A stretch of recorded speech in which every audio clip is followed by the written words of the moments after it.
Hi, baby boomer fans. We are Jackie and Janine, the Pfeiffer sisters, and love to talk about the 1950s, inviting you to reminisce with us as we explore experiences of that decade.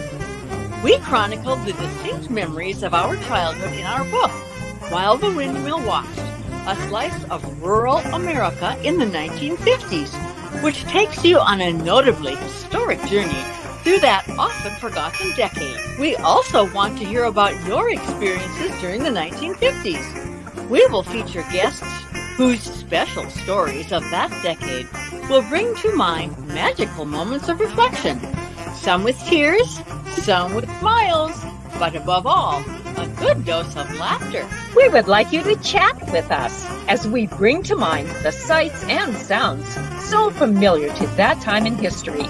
Grab your favorite malt or Green River. Make sure you are wide awake and get ready to be inspired about the 1950s.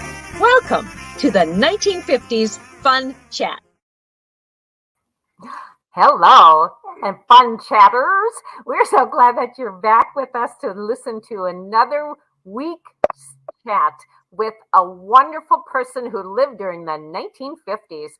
And before we get started interviewing and visiting with our guest, we'd like you to notice the red button in the lower right-hand corner of your screen. Please subscribe. We would love to grow our channel, and each one of you is so important to the continuation of our channel and the enjoyment that everyone can have by viewing the 1950s Fun Chats every week. So, Jackie, what's happening today? Well, while you are perusing your screen, notice the banner across the bottom. www.wildthewindmillwatch.com is our site that you can go to find all sorts of different information, helpful information, hopefully, for about our book. Also, look, speaking of the book, look in that upper right-hand corner. You see a beautiful North Dakota sunset that wraps around the book. And our book includes so many memories Janine and I have of living on the northern Great Plains in the 1950s. But right now, I'm really excited to introduce to you our guest for this session. She is Mary Margaret Dunlap Pruitt, and she was born in 1926 in her parents' home in Altoona, Pennsylvania. But she grew up in the bedroom community of Camp Hill, population of about 4,000. This is near Harrisburg, from age 3 to age 20. So after marrying Paul Pruitt in 1949, Mary Margaret and Paul served churches in Washington State, in the Philippines, and then again in Washington State. They gratefully welcomed 4 wonderful daughters as they pursued careers in the ministry and the Washington State Legislature for Paul and nursing for Mary Margaret. So Mary Margaret, welcome to the 1950s Fun Chat. Thank you. We're glad you're with you. We are glad you're here too. We want to chat with you about what your life during the 1950s. And in the introduction, you mentioned that you served churches in the Philippines. So what did that service entail? It entailed 3.5 wonderful, life-changing years that Paul and I were assigned to be fraternal workers with the United Church of Christ in the Philippines. The UCCP in the Philippines was a group of Protestant churches, Presbyterian, some Methodist, Disciples of Christ, congregational. That was Paul's ordination as a congregational minister. And so his assignment was to work alongside of the church leaders in the province of Davao. There were about 7,000 islands in the archipelago of the Philippines, and the largest one where people lived was Mindanao. It was like the Great Northwest at that time in the Philippines. Most of the population lived up near Luzon, Manila, other places, Cebu. But we were down south and land of lots of opportunity. in the province of Davao, where we were assigned, there were about 70 of these United Church of Christ in the Philippines, little, mostly rural churches. And most of the pastors, I'd say about 60 out of the 70 parish ministers, were farmers like your family were in the Yes. Philippines. And their work was very, very hard physically, as was yours, I'm sure.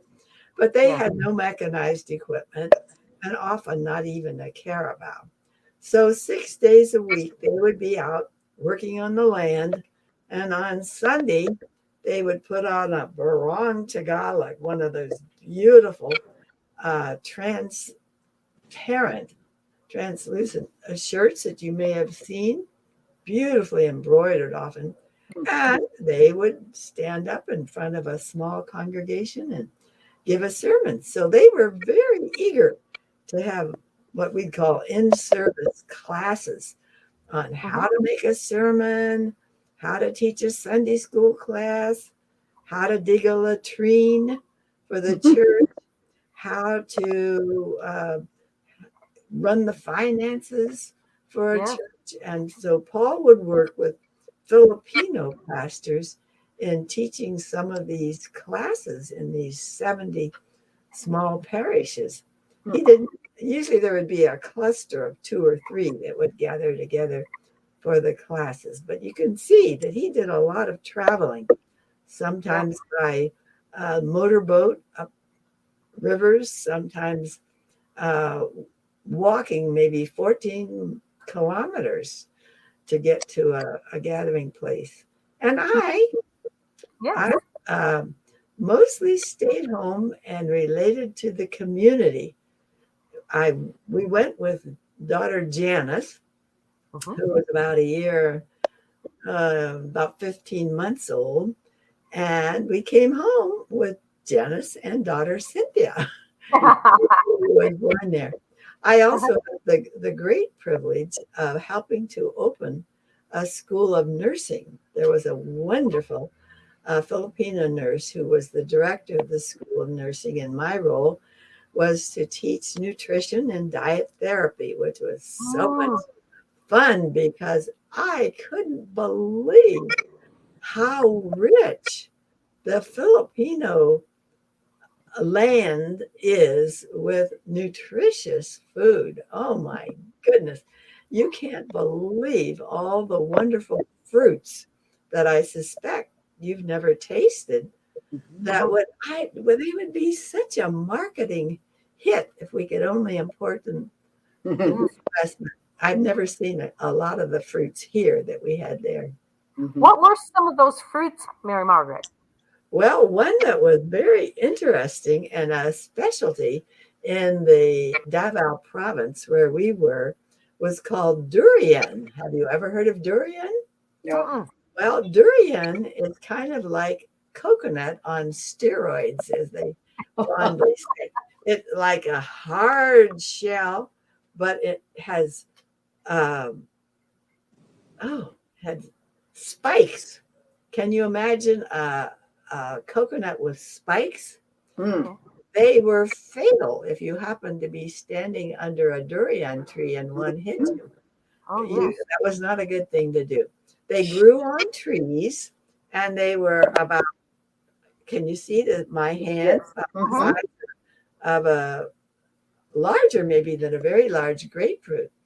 And they smell awful. I never heard anybody say they like the smell of durian. When you whack them open with a billetto knife, astonishingly, the inside is in segments. Segments. Do I know any other fruit that has segments? Well, you know what a segment is. So, and inside each segment, there's a very large seed, maybe that big, and it's covered with something that looks like cheese, very soft, smells like kerosene, I'm not kidding. Um, maybe rancid fish. Oh, Hamburger cheese. Yeah. who wants to eat Oh, who dares to eat it? it? But once you take a mouthful, ambrosia, Oh, goodness. and it's known to be the fruit that women who are unable to be pregnant will Uh-huh. come to Davao and eat because at the Wow. time that we were there, we went in 1952.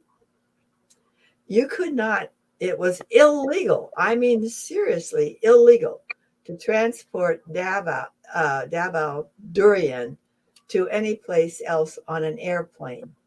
They just because it make people nauseous. The smell was so bad, but it's very rich in vitamin E, which is Oh, known Oh. to be essential and supposed to promote pregnancy. Oh, we grew to love durian, and now here in Seattle, we can buy it at Uwajimaya. Have you ever been to Seattle and gone to the Japanese-owned Uwajimaya store? They sell it both fresh and frozen because now, 70 years later, they have found out ways to keep the smell out of the airplane. So they either freeze. Ah. Okay, another one is tisa.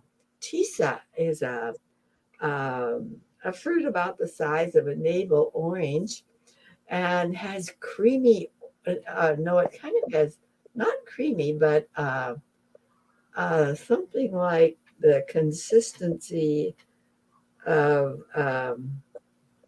peanut butter, maybe. Um, Hmm. an orange flavor. Oh my goodness, so good. Lansones, kind of like grapes. You've never heard of these. I'm sure you haven't. no. No. They would be such popular fruits if there could only be a way to get them here to the US. And I don't know why somebody hasn't done that because I think they would be such a great hit. And then there was the calamungai tree that looks like I think it's a locust tree that has a stem and then lots of little leaves on it. And when I looked at the book as I was preparing to teach nutrition and diet therapy about uh, nutrients, my goodness, it would make spinach blush because Oh, the calamungai tree is so rich in all the things that spinach has. Oh my goodness. so As I say, even spinach was just, it paled do in you Yeah. think because So, of these unique fruits or fruits that were unique to the Philippine Islands, is how has that affected their uh, their balance, their diet, and their overall health versus ours in America? well, like people in America, they have some, well, again, I'm talking about 70 years ago. Maybe Mm-hmm. things have changed now. But when I was teaching nutrition and diet therapy to these wonderful nursing students, I emphasized how rich the resources were in the Philippines. But here are some things that I needed to point out that needed improvement. One of the festive dishes that are just, oh, so delicious is, I'm sure, still lechon. Lechon is roast pig, and I do mean pig. The whole pig is put on a fire pit, and in this very, very hot country, Oh, that's a terrible job. But it is turn on this spit. uh-huh. Somebody laboriously, maybe by now they have it all mechanized, but in 1950s, these Uh-huh. were turned for hours and hours and hours, the whole pig with the big stick running through it. Wow. And then that skin, as you can imagine, was crisp. Mhm. And oh my goodness, so delicious. But Mhm. what's nutritious about that? Nothing. Mhm. Pure fat. But oh my goodness, that was loved. So pointed that out to these students. Another thing that is a very popular dish and a very delicious one is dried fish. You know, we can buy sardines in Uh-huh. little cans, and you eat the whole fish, right? Head, Uh-huh. tail, fins, everything. That's full of calcium, right? That Mm. Yes. pregnant mothers need, that children need. And so these small fish that I don't know what the English name is. We call them dillies. They would be dried and salted. Ooh, that's not good for pregnant mothers. So we talked about those dried fish needed to be soaked to Uh-huh. get rid of the smoke. So your question, does that mean that all of the Filipinos are lots more healthy than many Americans? Well, probably some of them are because they tend not to eat the concentrated sweets. They 70 years ago they didn't.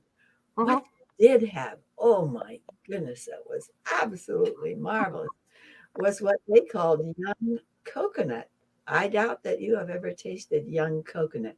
Mm. Young coconut does not have the firm Mm. meat that we enjoy, when we grate it and have grated coconut. Before it gets layered in the hollow coconut, which has water in it, Mhm.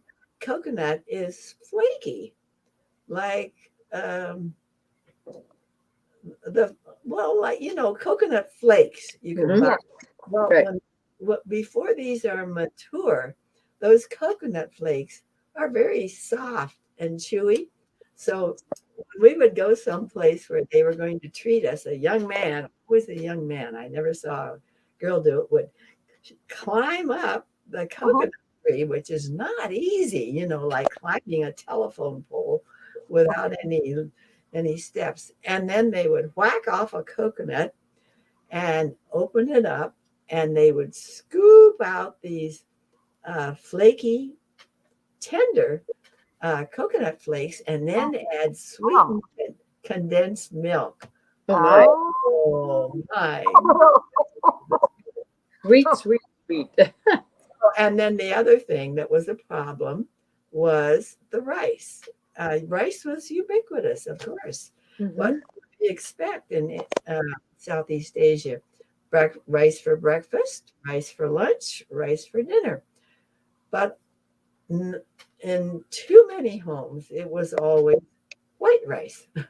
I never Uh, saw any brown rice, Hmm. never in the Philippines. mhm. What they did have, the government had begun having what they called enriched rice. And so it's ridiculous what we humans do, isn't it? Mhm. Just Okay. eating the brown rice, they would Yeah. would add this, and it was more expensive than the plain white rice. And not everybody used it, but this would be another thing. So lots of fat, white rice, and um, too much salt were Mm. Mhm. things that um, needed needed to be publicized. And poverty, of course, Mm. was um, Factor. a huge problem and kept people from eating sometimes all of the wonderful food that they had. Mm. But I think in general, I would say that people were not going hungry at that time in the Philippines. I hope they're not now.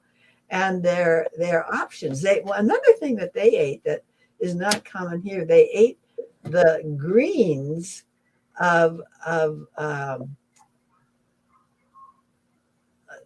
I think they were of the tomatoes. I was trying to think what all greens they did eat, but so lots of wonderful food, Mm. and Yeah. bananas, of course, and papayas just seem to grow uh, unendlessly, Mhm. endingly everywhere. So I Mm. don't think people went hungry the way they do here. Mhm. So I want to back up a bit. What were these farmers harvesting? Was it rice or other foods? Yes, the farmers were subsistence farmers, so they would grow their own fruits and vegetables. I believe most of the farmers would have bananas and papayas for sure. And then pineapples were also very, very common. Maybe you already know, but I was astonished. When they would get a pineapple, they would whack off the top, and then that could be plopped back in the ground. Right. And that pineapple top would just grow roots, and they Yeah. had another pineapple. So we've spent a lot of time on very interesting these foods, but I'm wondering what are some of your most vivid impressions of the 50s? Not necessarily in the Philippines, but in general. Well, I would have to say 1951, 1954, and 1957, three wonderful little girls were born. Ah, yes. And so, of course, that's a dominant part of the 50s for me. I told you about life in the Philippines. One of the things that immediately dominated our thoughts was the devastation that we could still see from the Second World War. As you may remember, the Japanese conquered the Philippines, and many people ended up in prison and were killed. On one of the properties where we lived, there was a bunker that had been built, and it was scary, cement. One of the young Filipino Christian workers who acted as an interpreter and a tutor for Paul had post-traumatic stress. One of the dominant areas of my work in the Philippines, I would say, was welcoming 6 Filipino young people into our home, so that at one time we were a family of 10 with the 2 daughters and I. And managing a home is very labor intensive in the Philippines. I didn't wash, but these working students who lived with us and went to school washed baby diapers, cloth. There were no paper diapers, Yes. all cloth diapers. They washed them by hand in tubs that were about maybe 10 inches high, squatting on the ground outside. And they had, in some of the areas where we lived, they had to draw the water up from a well. So yes. I learned, the funny thing was, I thought we were eating Filipino food mostly. They thought they were eating American food mostly, because it was some combination between the two. But at any rate, the end of the war and the devastation of the war in terms of this friend with PTSD, the evidence of was dominant. Also, the fear of communism. There was a president named Magsaysay who was very, very popular and also very, very progressive. And when the Hukbalahap communist movement became popular up in Luzon, and the Hukbalahap uprising was a lot of peasant farmers who were virtually serfs. They didn't own their land. They didn't get remunerated. From generation to generation, they could never be self-sufficient. And Magsaysay said, we're going to give you land. Just like, as I said, the Pacific Northwest was our area of expansion in the United States. In the Philippines, the island of Mindanao was the land of expansion. And so Magsaysay said, here's acreage you can have free. All you need to do is farm it. And it was rich farmland. So the end of the war, the fight against communism were dominant parts of those 4 years. When we came back to the United States, it was so fascinating to me to observe that nothing was the same. It was either better or it was worse. But the houses had either been painted or the paint was beginning to flake and fall off. The schools were either improved or they had deteriorated. A fascinating observance. So that was the dominant part of my 50s impression. And I also felt the after the war surge of GIs taking advantage of the bill that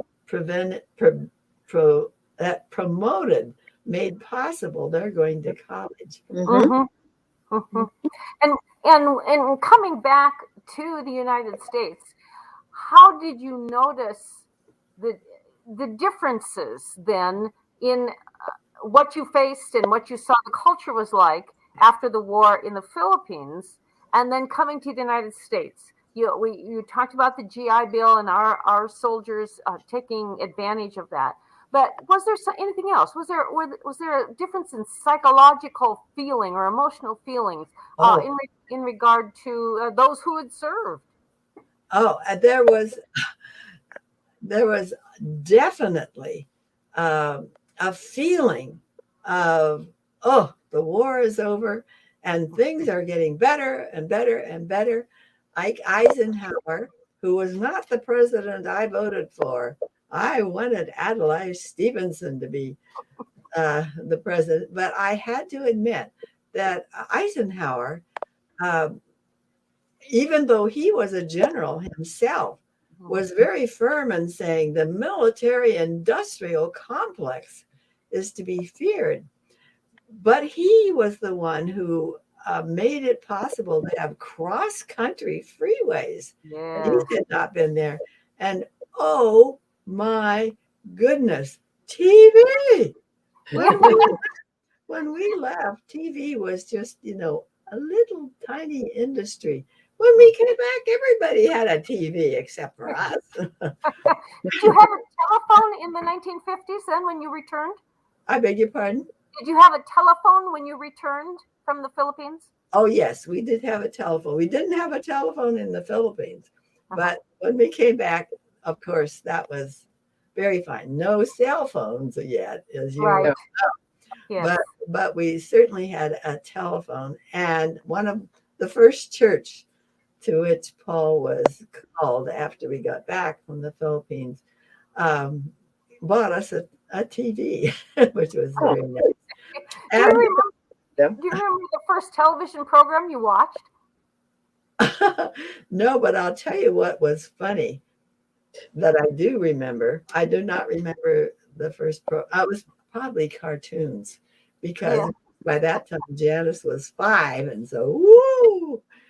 But the thing I remember, there used to be a laxative called Sarutan. Do you remember that? It's nature spelled backwards. So I remember watching this laxative advertisement, and then about 10 minutes later on the same program, here was the same advertisement. And I said, oh no, they made a mistake. They played that. Now, how many times do we see the same? But I thought it was a mistake. I couldn't believe it. Maybe it was. Same thing twice. And another thing that was an absolute thrill was Paul had been chronically ill the whole time we were in the Philippines, which is the reason we didn't go back. And after being treated again and again, I told you he did a lot of traveling to rural churches. And practically every time he'd go, he would get sick with amoebic dysentery. And when he'd come back, they would give him the medication, which was very, very strong medication. And then he would get rid of the amoebic dysentery for a while. And then he'd have another trip, another teaching, and then he'd get infected. So for 3.5 years, he was chronically ill.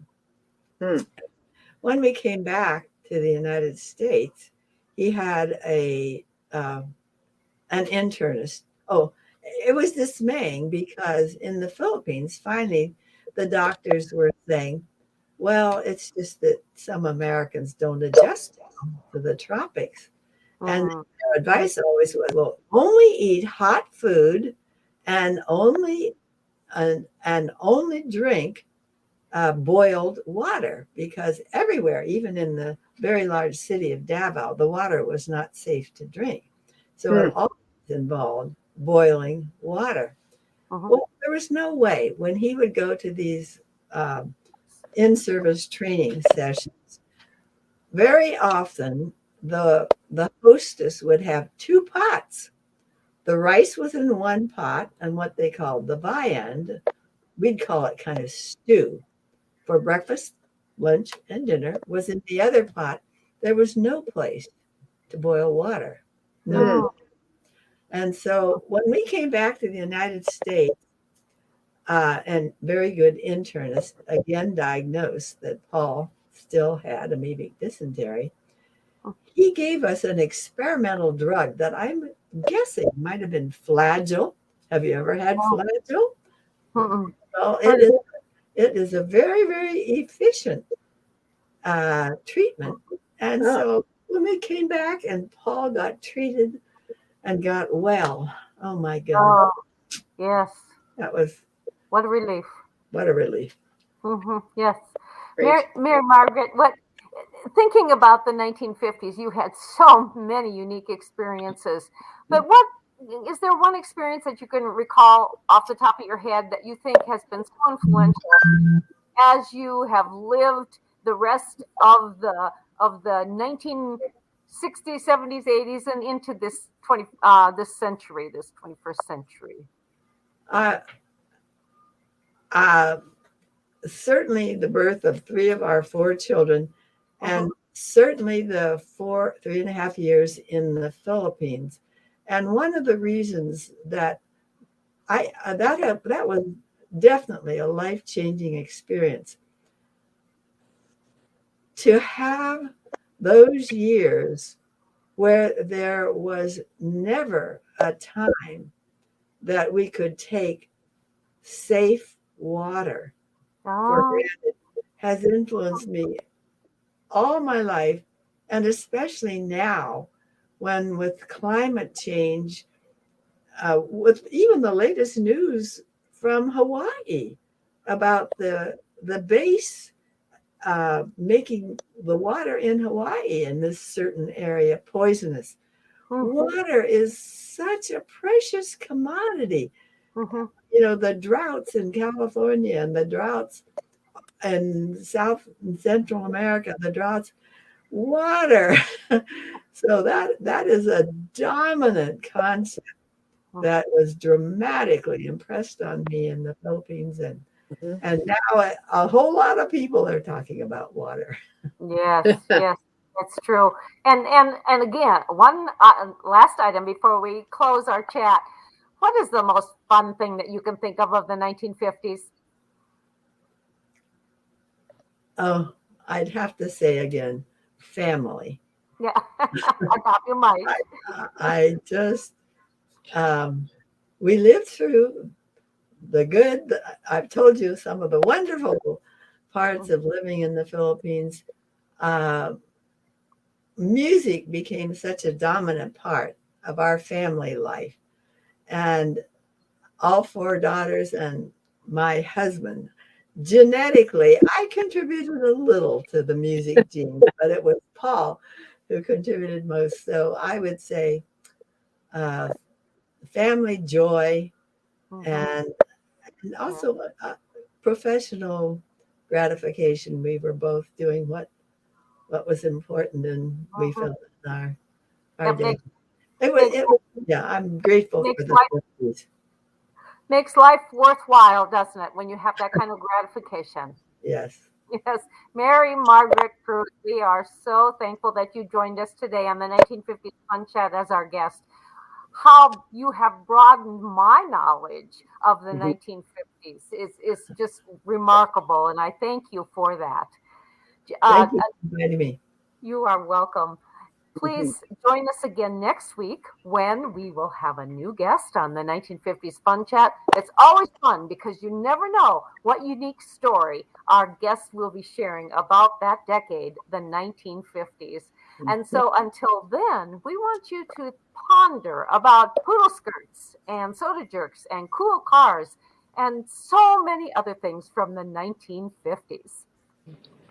And we also would like to have you click that red button, subscribe, and also the thumbs up button that you have at the bottom of your screen here, that thumbs up icon. Push that, please, and tell your friends and your relatives about the 1950s Fun Chat.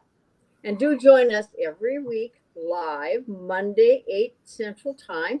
But if you can't do it at that time, then view our YouTube program found on the 1950s Fun Chat. And you could learn more about the Pfeiffer sisters, that's Jackie and me, at our website, whilethewindmillwatch.com. Now, we also want you to be aware that at that website, you can purchase a copy of our book. There is if you go to the purchase tab at the top, you will note all the different vendors who sell our book. And of course, we want you to patronize them as well. But if you don't live close to one of those vendors, please click on the Order Now button, and that will take you to our international distributor, the North Dakota State University Bookstore. And they will ship to you the number of copies that you want to have, either to give as gifts or to enjoy for yourself. It's a wonderful book. Folks tell us that they can't put it down when they start reading it, and we are so grateful that they share that experience with us. So remember, that's whilethewindmillwatch.com. We've had so much fun today visiting with our guest, Mary Margaret Pruitt. We hope that you have too, and we'll see you next time on the 1950s Fun Chat. Bye-bye. We appreciate and thank each and every one of you, our viewers. So for now,